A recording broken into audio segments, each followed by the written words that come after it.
NDA में अकेले पड़े उद्धव ठाकरे, शरद पवार ने कहा चुनाव के बाद चुनेंगे सीएम। महाराष्ट्र विधानसभा चुनाव को लेकर तैयारियां तेज हो गई हैं। चुनाव में सीटों के बंटवारे को लेकर महाविकास अघाड़ी और महायुति में दरार पड़ते दिख रही है। उद्धव ठाकरे चुनाव से पहले ही मुख्यमंत्री के चेहरे की घोषणा करने की बात कर रहे हैं। वहीं अब एनसीपी के प्रमुख शरद पवार ने दो टूक में जवाब दे दिया है। इससे यह कयास लगाए जा रहे हैं कि महाविकास अघाड़ी में मुख्यमंत्री फेस को लेकर राय बढ़ गई है। एनसीपी चीफ शरद पवार ने बुधवार को कहा कि एमवीए चुनाव के बाद सीटों के आधार पर सीएम का नाम तय करेगी। इससे सरकार प्राथमिकता। शरद पवार बुधवार को कोल्हापुर में मीडिया से बात कर रहे थे। इस दौरान उनसे सीएम फेस को लेकर सवाल पूछा गया। शरद पवार ने जवाब में कहा, अभी मुख्यमंत्री के चेहरे पर जोर देने का कोई मतलब नहीं है। महाविकास अघाड़ी एक साथ बैठकर मुख्यमंत्री पद पर फैसला करेगी। विधानसभा चुनाव के बाद सीटों की संख्या के आधार पर फैसला होगा कि मुख्यमंत्री कौन होगा।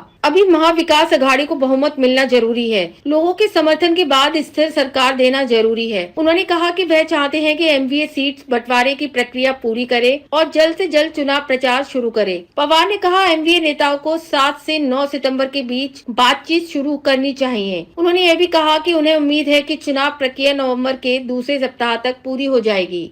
कोई भी मुख्यमंत्री के पद के लिए नहीं लड़ रहा। इस बीच शिवसेना के नेता आदित्य ठाकरे ने कहा कि महाविकास अघाड़ी के 3 घटक दलों के बीच महाराष्ट्र के मुख्यमंत्री पद को लेकर कोई टकराव नहीं है। उन्होंने कहा, यह स्पष्ट है कि हमारी लड़ाई किसी के खिलाफ नहीं है, यह महाराष्ट्र सरकार के खिलाफ है और हम चाहते हैं कि इस सरकार को राज्य की सत्ता से हटा दें। यह हमारा प्रमुख उद्देश्य है।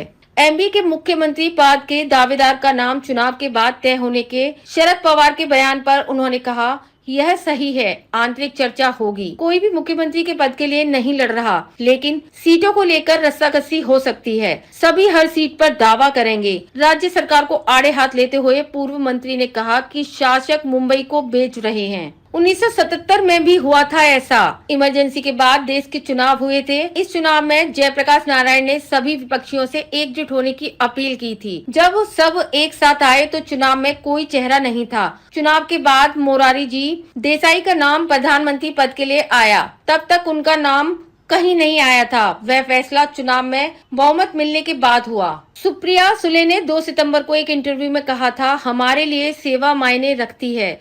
हम पद को महत्व नहीं देते हैं। अगर देश की सेवा करनी है तो आप किस पद पर काम करते हैं ये मायने नहीं रखता है। मैं बस चाहती हूँ कि महाराष्ट्र का सीएम ऐसा हो जो दिल्ली के सामने न कभी झुका है और न कभी झुकेगा।